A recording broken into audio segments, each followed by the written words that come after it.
this is a book review of Follow the Money by Paul Johnson. Paul Johnson is the director of the IFS, that's the Institute for Fiscal Studies. They are an independent think tank, a body which analyses data about the UK economy with a focus on how the government taxes the economy and what they spend money on. So they produce reports, they produce analysis for the government to aid in making better decisions, providing them with information and forecasts which they can use to make policies which benefit the UK economy. They attempt to be as objective as possible and along with the OBR and other institutions, they're an essential part of the UK economy in ensuring that policies are scrutinised, things are put under the microscope, and independent third-party analysis takes place so that the public can have more understanding of what exactly the UK government is doing with regards to taxation and spending policies. It's one of the reasons why Paul actually wrote the book. He has said in a number of interviews the key motivation behind writing this book is to provide the general public with something that is not too complex. This book is not particularly difficult to read. In fact, if you know quite a bit already about the UK economy, the various taxes, how much they bring into the Treasury, and how much each of the different items of expenditure cost, this book might not necessarily be that informative. For me personally, it wasn't that informative. There were a few things in here which surprised me, but on the whole, it's written for people that don't necessarily read economics books or financial news on a regular basis. So it's a good book to read for that reason, in that it is accessible and it does provide a plain, honest and open description and account of how the UK taxes its population and how those proceeds are spent by someone who does this day in, day out. Paul Johnson has been the director of the IS, I think, for the IFS for over 10 years. So it's going to be difficult finding someone with as much knowledge regarding the minutiae, the small details, the technical aspects, the mechanistic details of how the UK economy functions. And so for that reason, you are reading someone who studied economics at Oxford. He studied PPE, and he spent, I imagine, I don't know his full biography, but many years looking at the UK. The book is quite good as well. It does provide contextual background, comparative information. So when talking about the UK, he doesn't talk about the UK in isolation. He does compare and contrast policies that we have with our European neighbours, similar sized countries, economically sized countries. For example, Canada, France, Germany, Australia. And so that's quite useful as well, because sometimes on the news you can hear, UK has the highest taxes since the Second World War, taxes going up again, and you can sort of, without some perspective or an overview of how things have changed from a longer point of view, it's hard to actually know how serious or how bad sometimes the forecasting can be on the news. And for example, many other countries have much higher taxes than the UK, and have much bigger spending policies, higher spending than us when it comes to things like health. You know, the NHS is the largest form of expenditure by quite some margin, actually, but other countries spend more. And so having those comparisons helps. In actual fact, the UK is generally quite average on most measures when it comes to taxation policies and expenditure programs. We're kind of nearly always in the middle of the, OECD, the more economically developed countries, on many ways of measuring performance and planning and procedure and policies. We're quite average, actually, in many ways. He does also provide some contrast regarding recent decades. He sort of has a stronger focus on the post-war, the post-Second World War, so from the 1950s until the present day. That's the period he puts under the microscope. But he does give some, much older history. He talks about how, we're still paying, or we recently just paid off the debts accumulated during the Napoleonic Wars, and stuff that was happening hundreds of years ago. He does touch upon these little events, from way back centuries ago, if they're relevant to the points he's making. For example, I think there's a point when he's talking about in the aftermath of 2008, the interest rates were very low, and those were historic lows. They hadn't been as low as that since the creation of the Bank of England. I think in the late 17th century. I think it was in the 1680s. You'll have to check that out, so don't quote me on that.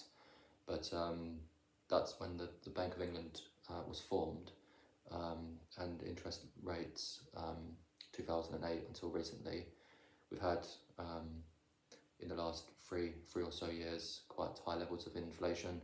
So interest rates have gone back up to their sort of historic norm.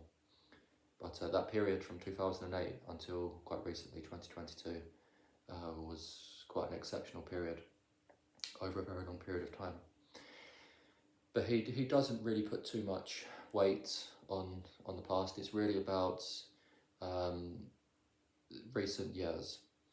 One of the good things about this book is he does provide simple sort of charts, really, and simple tables in relation to how much the taxes bring in and what that money is spent on. So, in the introduction, very clear, taxation equals 1.19 trillion. So just over £1 trillion pounds is going into, sorry, this is spending, my apologies, this is how much the UK spends. So it spends just over £1 trillion, and taxation brings in slightly less than that, hence why debt continues to go up, so we are running a deficit.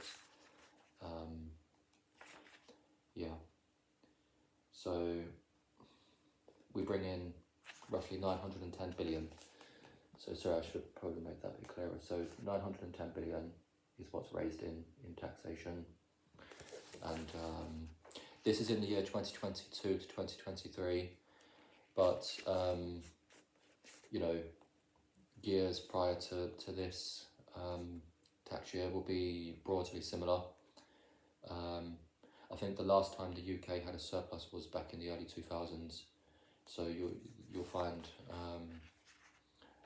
that proportionately the numbers are roughly the same in terms of what the government spends, what the government takes in taxation, and the breakdown, the relative percentages of how much those taxes bring in and how much they cost the taxpayer. So just to show you what that looks like, The three big taxes, you probably can guess what they are. So the first one is income tax. People earning over, I think it's around 12,000. Again, don't quote me on that, you'll have to look at it yourself. But people working and earning over the threshold will pay income tax on what they earn. And of course there are three bands with this: low rate of income tax, medium rates. I think the medium rates, is it around 52? Again, you'll need to look for the numbers and the thresholds yourself. I can't remember off the top of my head where those thresholds are. But essentially in the UK we have a progressive rate of income tax. So the lowest earners pay less tax, less income tax in proportion to what they earn. So the percentage they pay on their income, that's what they earn through their work as employees, is less. And then if you earn over a certain amount, you pay more as a percentage of your earnings. And then I think the higher tax band applies to people that earn over something like 125,000. It's around those numbers. I think they pay 45%. So I think if I remember correctly, it's 20, 40, and then 45. And most countries do tax that way. They have at least two bands. That's called a progressive tax rate.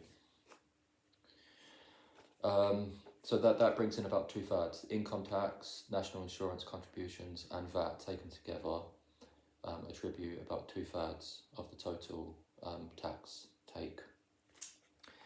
And then Paul breaks down a number of the other smaller taxes, and probably you would have come across these on BBC website or on Sky News. They're often quite they're debated in a rather heated fashion. Sometimes you'll see on Wednesday Prime Minister's Question Time, you'll see lots of arguments and heated debate around some of these. So you can see there what those ones consist of. Once again, it's quite a neat little table to have. You can just see at a glance, how much these taxes are bringing in. Because once again, you can watch the BBC News or Sky News or whatever it is, and sometimes these numbers don't mean very much, because to most people, inheritance tax brings in 7 billion, and without the other numbers to see how much actually is that, you think, oh wow, 7 billion, that's a lot of money, because for most people, of course, that's a huge amount of money. But in relation to what the government raises in taxation, that's a tiny amount. That's about 0.7% of the total tax intake. It's a very small amount. Wouldn't necessarily believe that, because you see these heated exchanges, which again are quite ideologically driven. But really, if they change inheritance tax, even by a significant amount, it's not going to make a huge difference to the economy, because it's not huge money, really. One general thing that comes across in Paul's book is that there are no easy solutions. There's no magic money tree. There's no, if we do this, everything will be rosy.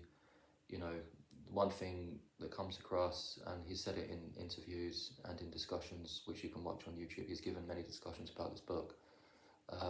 There are always winners and losers.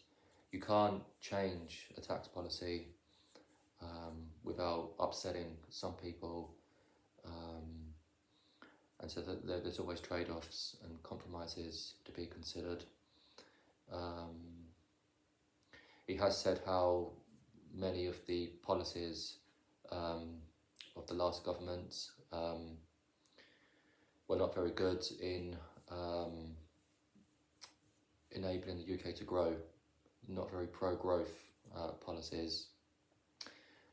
He has advocated a number of tweaks. So he isn't saying if we do this one big thing, the whole economy is going to dramatically improve. But he has suggested a number of things that can be done. advocates improving the education system in quite particular ways, focusing on further education from 16 to 18, doing more there to offer viable skills-based apprenticeships where young people have an alternative pathway where they can enter the economy as skills people and improve those skills. Something Germany does very well. For example, he has advocated that. He's talked about how spending on infrastructure has been less than ideal over the last 14 or 15 years or whatever it's been. But he's not saying that these decisions are easy, because you take the HS2, massive project, and large parts of that have been scrapped. They've decided not to go ahead with some parts of that project because the cost kept on escalating. Authors such as Nassim Taleb, spoken about planning fallacy. Daniel Kahneman has spoken about a number of fallacies when it comes to planning and foresight, in that you can underestimate the costs, and HS2 possibly suffered with this particular bias, this particular flaw in planning, particularly over long periods of time. So he has spoken about things the UK can do. He's not a fan of stamp duty. He said that putting stamp duty on houses is problematic. On a YouTube video, a person he was discussing that with disagreed with him on that, and the person who disagreed, I think it was LSE, he discussed a book at London School of Economics, and the person interviewing him was also an economist, and he said, well, most countries have stamp duty. They have a tax on transaction. When you buy a house, you have to pay stamp duty, and most countries do that, and in many it's higher, and that was his point of view. So another one was on council tax. Council tax is still based on house valuations, I think from the early 90s, and it's a proportion of what the house is worth. People in Hartlepool and Blackpool, some of the poorer areas of the UK, as a percentage of what their homes are worth, they're paying more council tax than people in the richest areas. So he said that could be looked at, that could be reformed. His general view is that taxes will need to go up in the future for a number of reasons. He has also said that, so from the 1950s until recently, government taxation roughly amounted to about 40% of the total income of the UK. So I think the GDP, the gross domestic product of the UK, I think it's around 2.5 trillion. And as you can see by those numbers, spending is 1.19 trillion and taxation is just under a trillion. So that comes to about 40%. So that means that every £4, so every £4 in 10 goes through the government, goes to the government, and then is spent by the government, or is redistributed by the government, because the government puts that money into the NHS, into schools, into policing,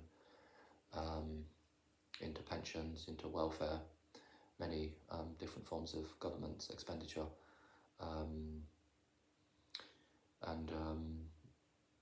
He talks about how roughly it was stable in the post-war period, so from the 1950s until quite recently, it was in between 30 and 40%.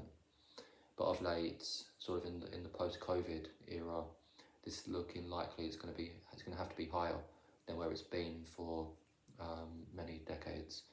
And he gives a number of reasons for this. First of all, the ageing population is probably the biggest factor, because what's happened in the period from 1950 until recently is that spending on defence, that's on military, soldiers, equipment, went from 10% of GDP, is now down to around 2%. I think the UK has a commitment to honour 2% to NATO. So there's an agreement that members of NATO put in at least 2% GDP. So the UK spends 2% of its GDP on defence. That is, many politicians have spoken about how that is going to need to increase because of uncertainty and issues in the world. But that decrease in spending on defence has meant that spending on the NHS has increased dramatically, and the two are almost equal. They're more equal and inverse, if you see what I mean. So spending on defence has gone down, and proportionately spending on the NHS has gone up.